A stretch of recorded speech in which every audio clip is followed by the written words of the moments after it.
경영학을 알아보는 시간, 생산 및 오퍼레이션 관리 두 번째 시간 이어가겠습니다. 생산 관리 계획에는 다양한 부분이 있을 수 있습니다. 시설 입지를 어느 곳으로 선정할 것이냐 상당히 중요하겠죠. 물류 비용을 절약하는 이런 목적이라면 교통이 편하거나 아니면 항구가 있거나 이런 지역을 선택할 수도 있을 거고요. 만약에 연구소라면 무엇인가 다양한 연구소가 집합해 있는 그런 곳에 있으면 연구와 관련된 시너지를 낼 수가 있을 겁니다. 그리고 소매와 관련된 기업이다. 그럼 이제 고객들이 모여 있는 그러니까 사람들이 좀 많은 이런 공간을 살펴봐야 되겠죠. 그래서 이런 시설 입지가 상당히 중요한 것 같고요. 그리고 이제 설비 배치도 이제 상당히 중요한데 이제 설비 배치라고 하는 것은 이제 생산 현장에서 기계나 작업장 설비 이런 것들을 어떻게 배치하느냐를 결정하는 거거든요. 그래서 이게 이제 작업의 어떤 그 생산 흐름을 직접적으로 좌우할 수 있습니다. 그래서 생산 공정에서 뭐 재료라든가 부품이라든가 제품이라든가 이런 경로를 최소화시킬 수 있다면 비효율성을 좀 제거할 수 있겠죠.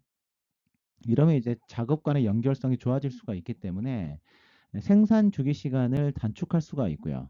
이러면 이제 비용도 절감할 수 있을 겁니다. 그리고 어떻게 설비 배치를 하냐에 따라서 근로자들의 안전성도 이제 충분히 확보를 할 수가 있겠죠. 그리고 이제 자재 소요 계획은 어떻게 보면 구매하고도 좀 연결이 되고 재고 관리하고도 좀 연결이 되는 건데 언제 얼마나 많은 자재를 주문하고 공급할 거냐 이런 것들이 이제 계획하는 시스템이겠죠. 그래서 생산 계획을 실행하는 데 있어서 핵심 역할을 할 수 있습니다. 그래서 재고 관리도 최적화할 수 있고요. 자재 계획을 잘 세우게 되면 생산 일정도 준수할 수 있을 거고, 다행히 이제 수요 변화의 유연성을 담보하면서 비용도 절감할 수 있을 겁니다. 그리고 이제 구매와 관련된 부분들은 이제 다양하죠. 어떤 원자재를 어떤 가격으로 언제 살 거냐. 그리고 이제 부품을 조달한다면 어떤 식으로 좀 조달해야 될 거냐. 이런 것들이 이제 상당히 중요하죠. 이제 구매 부서가 어떻게 보면 이제 핵심이 될 수 있죠. 실제 구매에 실패한 사례들이 정말 많습니다. 의외로요. 그러니까 이제 예를 들어서 이제 보잉의 747 드림라이너 부품 구매 실패 사례가 있는데요. 그러니까 보잉이 그 787 드림라이너 항공기를 개발하면서 외주 생산 그리고 이제 부품 조달 전략을 도입을 했거든요. 그래서 전 세계 여러 협력 업체에 부품 생산을 맡기고 이걸 가져와 가지고 이제 조립하는 방식을 채택을 했어요. 근데 이제 그 항공기라고 하는 게 되게 이제 부품 자체를 잘 만들어야 되지 않겠습니까? 근데 이 공급망 관리가 좀 이제 실패한 거죠. 그래서 이제 부품 공급업체가 품질 기준을 충족하지 못하거나 납기를 못 맞춰버린 겁니다. 그리고 이제 핵심 부품 조달이 안 되니까 이제 전체 생산 일정이 지연되고 그러니까 어떡하겠습니까? 그래서 문제를 해결해야 되니까 결국에 이제 부품 공급업체를 직접 인수하거나 아니면 추가 지원금을 투입해야 되는 이런 상황들이 좀 벌어졌죠. 그러다 보니까 초기 생산 일정이 크게 지연되고 예상보다 뭐 수십억 달러의 추가 비용이 발생하면서 결국은 이제 고객 항공사에 대한 신뢰도와 평판이 손상된 이런 사례들이 될 수가 있죠. 그래서 각각의 영역들이 상당히 중요하죠. 당연히 이제 재고 관리, 품질 관리도 이 생산 관리에 있어서 매우 중요할 겁니다. 자, 그러면 한 번씩 살펴보죠. 우리가 그렇다면 이제 시설 입지라는 게 뭐냐? 결국은 이제 기업 운용을 위한 지리적인 장소를 선택하는 것을 의미할 겁니다. 자, 그렇다면 기업이 시설 입지에 대해서 의사결정을 할 때는 이제 어떤 걸 고려해야 될까요? 당연히 노동 비용이라든가 노동을 포함한 전체적인 자원의 가용성이라든가 운송 수단에 대한 접근성, 공급자 내진 소비자 이런 이제 접근성 이런 것들을 당연히 고려해야 될 겁니다. 뭐 예를 들어서 우리는 이제 노동 비용을 줄이는 데 목적이 있다. 그러면 인건비가 좀 저렴한 동남아시아나 중국에 진출을 해가지고 거기에 이제 공장을 두고 생산을 하는 이런 방법을 생각해 볼 수 있을 거고 하이테크 산업이다. 그러면 관련 산업이 발달한 곳으로 가야 사실은 인재 유치하기도 좋고요. 합동 연구를 통해 가지고 시너지도 낼 수가 있거든요. 뭐 실리콘밸리 이동하겠다 이럴 수도 있는 거죠. 산업 클러스터 이론을 살펴보겠습니다. 산업 클러스터 이론은 이제 마이클 포터가 좀 주창을 했는데 특정 지역에서 유사하거나 상호 보완적인 이런 기업과 기관들이 집적되면 지역 경제 그리고 경쟁력이 강화된다라는 개념이거든요. 그리고 이렇게 사실은 이제 산업 클러스터가 형성이 되면요. 그 산업 자체뿐만이 아니라 다양한 부수적인 직업 가지고 개발이 됩니다. 뭐 예를 들어서 그렇다면 산업 클러스터가 뭐냐? 특정 지역에 같은 산업 분야의 기업, 관련 기관, 예를 들어서 뭐 대학교라든가 연구소라든가 이런 것들이 있겠죠. 그래서 이제 공급자, 서비스 제공자, 정부 기관, 이제 이러한 너무나 다양한 기관들이 지리적으로 이제 밀접된 형태가 되는 걸 겁니다. 이렇게 되면 이제 단순히 이제 기업들이 모여 있는 게 아니라 이제 네트워크 효과 그리고 상호작용을 통해 가지고요 경쟁력과 생산성을 높이는 구조를 가지게 되는데 그렇다면 혹시 여기에 생각나는 클러스터가 있으세요? 요즘 보게 되면 이제 뭐 판교 뭐 이런 데도 많이 모여 있는 것 같고요. 뭐 대전에 좀 이제 일부 산업단지들이 좀 있죠. 그러니까 생각나는 여러 가지 클러스터 이런 것들이 좀 기억이 나실 겁니다. 그렇다면 이 산업 클러스터는 어떤 구성 요소들이 있느냐? 기본적으로 일반적인 이제 기업, 공급자, 연구기관, 그리고 정부, 서비스 제공자 이런 것들이 있는데 각자가 가지고 있는 역할이 좀 다릅니다. 당연히 이제 산업 클러스터에 있어서 가장 이제 중요한 것 중에 하나가 기업이겠죠. 그래서 어떻게 보면 이제 같은 산업에 속하거나 아니면 관련된 제품과 서비스를 제공하는 기업이 산업 클러스터의 중요한 구성 요소일 겁니다. 그리고 이제 그러한 기업들의 무엇인가 공급하는 공급자가 있겠죠. 원자재라든가 기술이라든가 부품 이런 것들을 좀 공급하는 기업이 있을 수 있고요. 그리고 연구기관과 대학들은 이제 소프트 한 어떤 그런 것들을 이제 공급을 할 겁니다. 기술 개발, 인재 공급 이런 것들이죠. 그리고 정부와 정책 기관도 중요합니다. 이 산업 환경을 조성하는 것도 매우 중요하고요. 그리고 여러 가지 이제 법적 규제라든가 지켜야 될 어떤 그런 규범이라든가 이런 것들도 좀 확립을 해야 될 것이고 그리고 어떻게 보면 이제 그 R&D 예산을 지원한다라든가 다양한 이제 재정적 지원을 담당하게 될 겁니다. 그리고 이제 서비스 제공자들이 있죠. 이제 대표적인 게 금융이죠. 어떻게 보면 이제 한 기업이 성장하는 데 있어서 자금을 조달하는 게 상당히 중요하니까.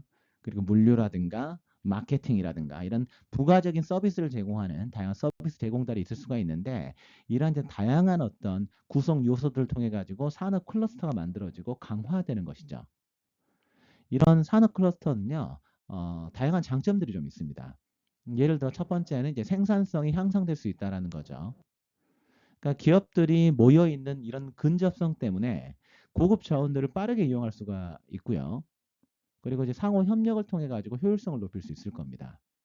예를 들어서 그렇게 어떤 이제 특정한 어떤 산업과 관련된 기업들이 모여 있게 되면 당연히 원자재 공급업체들이 이 본인들의 비용을 줄여 가지고 원자재를 공급할 수 있을 거고 그런 비용을 떨어뜨릴 수가 있겠죠. 이렇게 동일한 지역에서 원자재 공급업체와 제조업체가 근접해 있으면 물류 비용이 감소할 수 있습니다. 두 번째, 혁신이 촉진될 수가 있죠. 기업과 연구소, 대학 간의 협력이 기술 혁신을 촉진할 수 있습니다. 그리고 이제 정보와 아이디어가 공유되고요. 새로운 제품과 서비스 개발이 가속화되는 거죠. 그리고 연구소에서 개발된 것들이 바로 이렇게 상품화가 되거나 서비스화 돼가지고 실제 기업으로 발전하는 이런 사례들도 있습니다. 그리고 같은 지역의 기업들 간의 어떤 경쟁 자체가 기본적으로 이제 기업의 성과를 자극하게 되고요. 그리고 이제 협력을 통해 가지고 상호 보완적인 성장을 이룰 수가 있겠죠.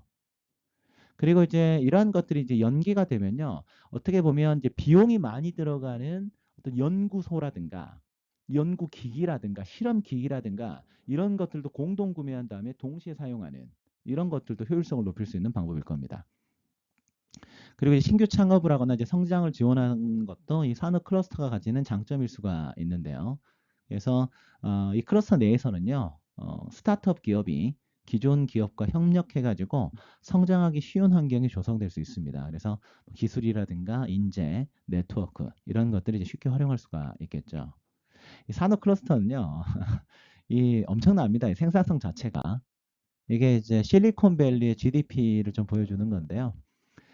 실리콘밸리 같은 경우는요, 이제 샌프란시스코 베이 에어리어의 GDP를 기준으로 추정한 겁니다. 2022년도에 실리콘밸리 안에서의 GDP가 6,547억 달러니까 어지간한 나라의 GDP에 맞먹습니다. 한국의 경우에는 이제 한국은행이 추산할 때 2013년에 2조 4,012억 달러였거든요. 근데 실리콘밸리를 포함하고 있는 캘리포니아주가 2023년에 3조 2,330억 달러의 GDP를 올렸다라고 하니까 정말 어마어마하다는 사실을 알 수가 있습니다. 그러니까 이런 식으로 이제 클러스터가 힘을 발휘하게 되면 이런 식으로 이제 생산성 그리고 GDP 그래서 전체적인 어떤 경제적인 부를 달성하는데 도움이 된다라고 하는 거죠. 우리나라도 뭐 다양하게 있지만 한번 대덕 연구단지에 대해서 알아보도록 하겠습니다. 저도 이제 가끔씩 애틀이라든가 이런 쪽에 가서 이제 강의를 할 때가 있었는데요. 이런 식으로 이제 클러스터 자체가 집적되어 있는 이런 것들을 좀 볼 수가 있죠. 대덕 연구단지에 대한 것들을 좀 정리를 해 봤는데요. 일단 첫 번째, 일단 시너지 효과가 엄청날 거라는 사실을 알 수가 있죠. 당연히 이제 연구소, 대학, 기업 간 협력과 정보 교류를 통해 가지고요. 연구 개발 효율성이 제고될 수 있을 겁니다. 그래서 뭐 카이스트라든가 애틀이라든가 이런 연구소 간에 공동 프로젝트도 수행을 하고 네트워크를 활용한 융합 연구도 하고 이런 것들이 시너지 효과를 올릴 수 있을 겁니다. 그리고 인프라 구축이 너무 편하죠. 사실 이제 연구 개발을 위해서는 이제 전문 시설 장비가 필요하고 그리고 이제 사람들이 모여서 하려면 생활 편의 시설이 있어야 되는데 어느 정도의 인구와 소득이 담보가 돼야지 편의 시설이 들어오지 않겠어요? 그래서 같이 모여 있게 되면 이런 전문 실험실이라든가 연구 장비 이런 것들을 공동으로 사용이 가능하고요. 그리고 연구소 근처에 연구자와 가족들을 위한 뭐 주거, 교육, 의료 인프라 이런 것들이 잘 갖춰질 수 있을 겁니다. 그리고 이제 정부 정책 지원이 들어가는 것도 이제 하나의 장점 중에 하나인데요. 정부가 계획적으로 조성을 했죠. 1973년부터 대덕 연구단지를 이제 조성하는 계획을 세우기 시작을 해가지고 활성화시키기 위해서 다양한 연구 개발 자금을 지원을 하고요. 이제 세제 혜택도 주고 그리고 이제 행정 전차를 간소화하는 이런 이제 다양한 이제 혜택을 줬죠. 그리고 이런 식으로 이제 대덕 연구단지와 같은 클러스터는 인재와 인력이 공급되는 이런 것들이 상당히 용이합니다. 그래서 교육기관과 연구소의 접근성이 좋은 거죠. 그래서 인근의 카이스트라든가 충남대학교라든가 한국과학기술정보연구원 여기에서 이제 우수한 인재가 배출이 돼가지고 학생 연구자 간 어떤 산학 협력 연구가 진행될 수 있는 아주 좋은 여건을 가지고 있고요. 그리고 이제 경제적 비용이 이제 절감이 되는 거죠. 당연히 이제 이동 운송 비용이 절감될 수 있습니다. 그리고 이제 이 연구소가 모여 있으니까 아무래도 이제 물리적 이동이 최소화될 수 있고 실험실 장부가 되고 이게 상당히 중요하겠죠. 그리고 산업 클러스 효과 자체는 결국은 이제 상용화를 위한 스타트업 창업이 활성화될 수 있다는 부분 이런 것들이 이제 산업 생태계가 구축이 되고 그리고 이제 ICT라든가 바이오라든가 이런 이제 첨단 산업이 중심이 돼가지고 기술이 적용되고 사업화가 될 수 있는 이런 것들이 어떻게 보면 대덕 연구단지가 만들어져서 시너지가 나고 있는 이런 부분이 아닌가 싶습니다. 그래서 한번 여러분들이 여기에 나와 있는 그 링크 들어가 가지고요. 연구개발 특구에 대덕 연구단지가 나와 있는데 이런 식으로 증가하고 있다라고 하네요. 뭐 이렇게 잘 발전되고 있는 것 같아서 전 상당히 보기 좋았는데요. 입주 기간도 2005년도에 752개였는데 2,454개로 늘어났고 뭐 매출도 27배가 올랐고요. 연구 개발비도 뭐 큰 폭으로 늘어났고 그리고 인력도 23,500명 수준에서 9만 한 2천 명까지 늘어났죠. 이러다 보니까 실제 특허라든가 뭐 기술 이전 건수라든가 이런 것들도 크게 늘어나고 있는 이렇게 시너지를 내고 있는 부분들을 알 수가 있습니다. 이렇게 연구개발 특구 자체의 시너지가 결국 이제 시설 입지와 관련되고 있다라는 걸 알 수가 있고요. 자, 반대로 자, 생산 및 제조업은 어떻게 입지를 선정을 해야 될까요? 자, 생산 및 제조업의 입지 선정은 아무래도 어떻게 해야 되겠습니까? 교통에 요충돼야 되겠죠. 물류 비용을 좀 전략해야 될 겁니다. 그리고 뭐 중화학이라든가 조선이라든가 자동차라든가 이런 이제 대량의 원자재가 소요되는 사업 같은 경우는요. 항구가 있어야 되겠죠. 원자재도 들어오기 편하고 수출하기도 편해야 됩니다. 그래서 이런 생산 및 제조업 입지 선정은 원자재 입고와 완제품의 출고 등 과정에서 이점을 갖는 대형 항구 그리고 교통의 요지 여기에 이제 공장을 짓는 경우가 많다. 이렇게 보면 되겠죠. 그래서 어떻게 보면 이제 한국의 경우에는 여기에 나와 있는 것처럼 뭐 포항, 울산, 그다음 뭐 부산, 경남, 거제 이런 식으로 이제 입지가 좀 선정이 되어 있는 것들을 알 수가 있습니다. 마찬가지로 이렇게 출처에 제가 적어놨으니까요. 들어가 보면 다양한 지도들을 확인할 수가 있는데 한번 보고 입지에 대해서 한번 살펴보는 것도 좋을 것 같습니다. 자, 그리고요. 서비스업은 어떻게 입지를 선정해야 될까요? 뭐 예를 들어 스타벅스다. 그럼 어떻게 입지를 선정해야 되겠습니까? 아무래도 소비자와의 접촉이 가능한 인구 밀집 지역 내지는 이제 유동 인구가 많은 도심 지역을 선호할 수밖에 없겠죠. 제가 그 스타벅스 코리아 들어가가지고 지도를 보니까 이렇게 나와 있더라고요. 어디에 이제 어떤 매장들이 있는지. 야, 강남역을 보니까 이렇게 많을 줄 몰랐습니다. 스타벅스가. 그래서 실제 이제 맥도날드나 스타벅스는 이제 매장 자체를 잘 설립하는 걸로 알려져 있는데 적절한 지역을 찾기 위한 전문 부서까지 운용을 할 정도라니까 기본적으로 이제 서비스 입지 선정 자체는 역시 인구, 즉 고객을 직접 만날 수 있느냐 이걸 가지고 결정되는구나 이렇게 할 수가 있겠죠. 그렇다면 반대로 인구가 많지 않은 지역은 이런 이제 그 서비스업이 진출하기 쉽지가 않겠죠. 그러다 보니까 기본적으로 예를 들어서 충청남도 부여군 같은 데를 제가 검색을 해보니까요. 스타벅스 매장이 딱 한 군데가 있더라고요. 이러다 보니까 양극화가 돼가는 것 같아요. 그러니까 이런 식으로 젊은 층 같은 경우는 아무래도 뭐 직장이 있어야 되고 문화생활에 대한 파이가 좀 커서 좀 즐길 수가 있어야 되는데 이런 것들이 좀 적다 보니까 아무래도 이렇게 도심으로 좀 이사를 하게 되는 이런 문제가 있지 않나 이렇게 싶습니다. 그리고 스타벅스가 없는 지역도 정말 많아요. 살펴보게 되면. 그래서 실제 이렇게 부동산과 관련된 컨설팅을 하시는 분들 보면요. 실제 그 지역에 집을 사야 되냐 말아야 되냐 그거에 대한 기준을 스타벅스가 있냐 없냐 가지고도 보거든요. 그래서 한번 이제 그런 것들을 보고 나서 좀 재미삼아 한번 살펴보는 것도 괜찮지 않을까라는 생각이 좀 듭니다. 생산 관리에서 활용할 수 있는 이제 또 하나의 방법 중에 하나가 전사적 자원 관리입니다. 이거는 모든 생산 과정을 포괄하는 관리 시스템이다. 이렇게 보면 좋을 것 같은데, 즉 판매를 예측하고 재료를 주문하고 그리고 이제 부품 및 완제품에 대한 재고를 관리하고요. 물류를 유통하는 이런 이제 다양한 이제 생산 과정을 포괄하는 거죠. 자재 소요 계획의 새로운 버전으로 볼 수가 있을 겁니다. 그래서 이 전사적 자원 관리를 활용하게 되면 기업의 모든 부서가 생산 관리 전 과정에 대해서 이제 통합된 데이터베이스를 사용하고 볼 수가 있기 때문에 기업 내 자원 활용의 효율성을 좀 향상시킬 수가 있겠죠. 그래서 예를 들어서 이 ERP 시스템을 통해 가지고 볼 수가 있는 겁니다. 자연스럽게. 그래서 각각의 부서들이 자신의 역할을 끝냈을 때 ERP 시스템을 통해서 자료가 이렇게 이동되고 있구나 이런 것들을 파악할 수가 있고요. 그러다 보니까 직원들이 공통의 데이터베이스를 통해 가지고 현 상태를 파악할 수가 있는 거죠. 그래서 뭐 주문, 생산, 유통, 대금 결제 이런 이제 업무 간 연결이 촉진될 수가 있고 시간이 단축될 수가 있습니다. 이렇게 되면 이제 전반적인 어떤 생산 과정에서 소요 인력과 재고를 감소시킬 수가 있고요. 고객 서비스를 개선할 수 있는 이런 이제 효과를 얻을 수가 있습니다. 다만 이러한 과정에서도요. 전체를 좀 총괄할 수 있는 부서도 좀 필요할 것 같아요. 그러니까 예를 들어서 이렇게 이게 데이터베이스만 보는데 어차피 각 부서들은 본인들의 부서 일만 하는 거거든요. 그래서 전반적인 프로세스의 효율성을 개선하기는 어렵습니다. 그렇기 때문에 전체 과정을 좀 볼 수 있는 좀 이렇게 전략 부서가 존재해야 이렇게 이동하면서 발생하는 비효율성을 좀 개선할 수 있다. 이렇게 보면 되겠습니다. 자, 그리고 이제 공급 사슬 관리를 좀 살펴보면 좋을 것 같은데, 이른바 SCM이라고도 하죠.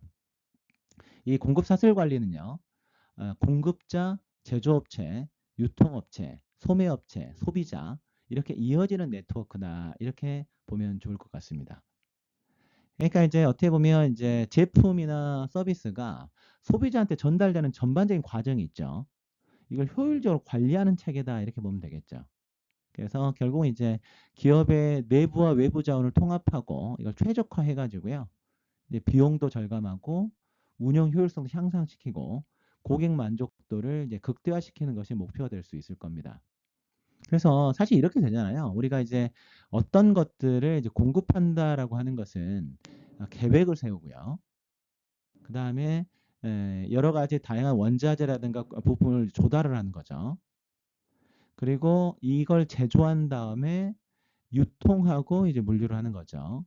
그리고 반품하고 이제 재활용하는 건데 일단 계획 단계부터 일단 수요를 예측하고 생산 유통 전략을 이제 수립을 하게 되는 거죠.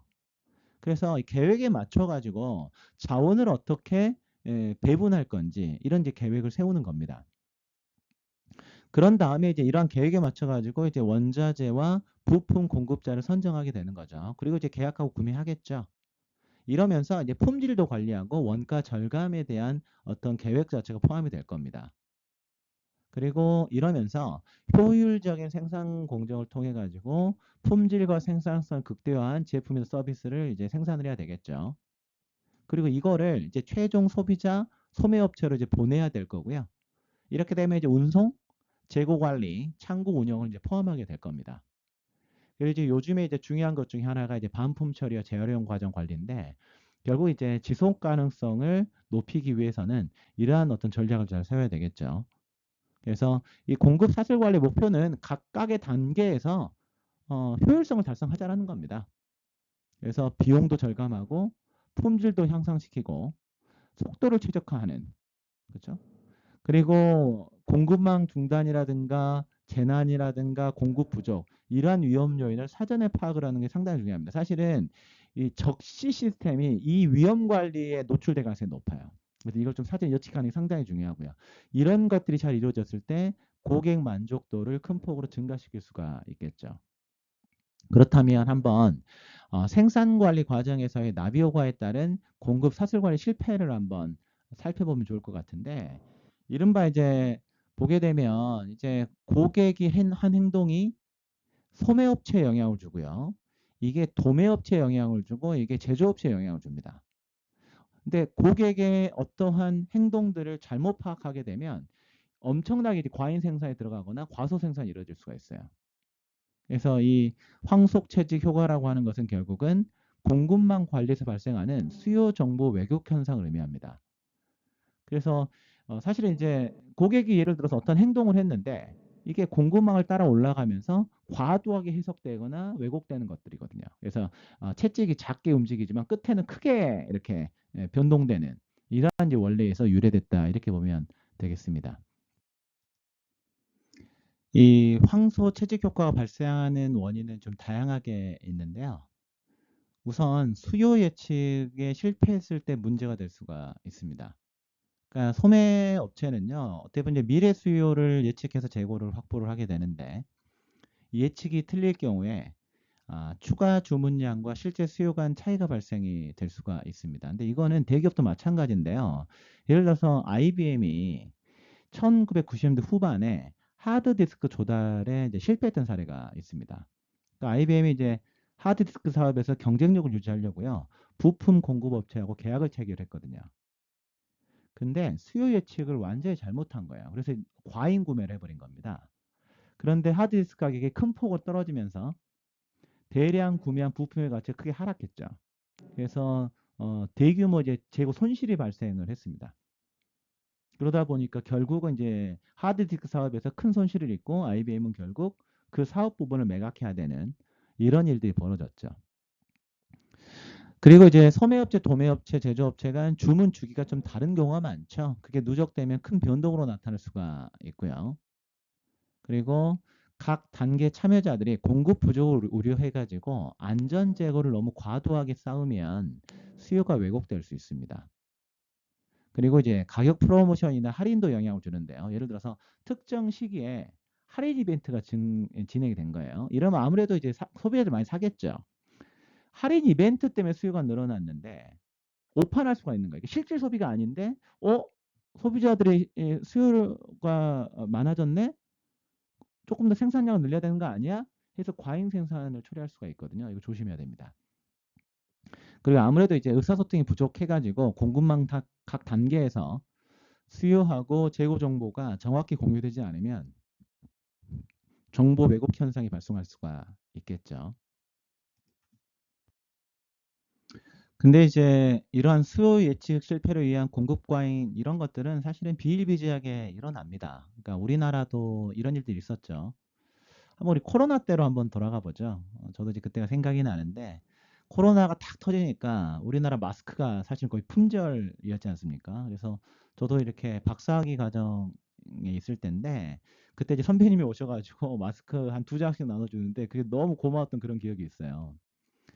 그러니까 마스크 가격도 마찬가지였죠. 그러니까 마스크 대란이 이렇게 한창이던 2020년 2월, 3월 달에는 온라인 평균 판매 가격이 개당 4,000원이었고 그러니까 이제 그 민간에 풀리는 물량이 이제 적다 보니까 너무 민간에 파기 너무 비쌌던 거예요. 근데 품절이 되다 보니까 없어서 못하는 이런 형국이었지 않습니까? 그러니까 이제 어떻게 됐죠? 아 이렇게 수요가 많은데 공급 업체가 적네 싶어가지고 이때다 싶어가지고 엄청나게 많은 회사들이 이제 마스크 공급을 위해서 뛰어들었었죠. 그러니까 이제 여러 마스크 업체가 마스크 제도에 뛰어든 겁니다. 그래서 수요는 계속될 거고 공급이 늘더라도 가격이 거의 유지될 거다라고 생각을 했는데도 불구하고 가격이 계속 내려갔죠. 공급량이 이제 늘다 보니까. 그래서 온라인 마스크 가격이 이제 4월에 3,000원대, 5월, 6월에 2,000원대, 1,000원대, 10월 3주 차에는 900원, 그리고 심지어는 이렇게 뭐 장당 K94가 300원까지 이런 식으로 이제 가격이 이제 떨어지다 보니까 마스크 업체가 이제 줄 도산하는 위기다 이런 이제 신문 기사입니다. 그래서 우리가 이제 어떤 것들 의사결정을 할 때는요, 이런 황소 채직 효과 이걸 조금 보면 좋을 것 같고요.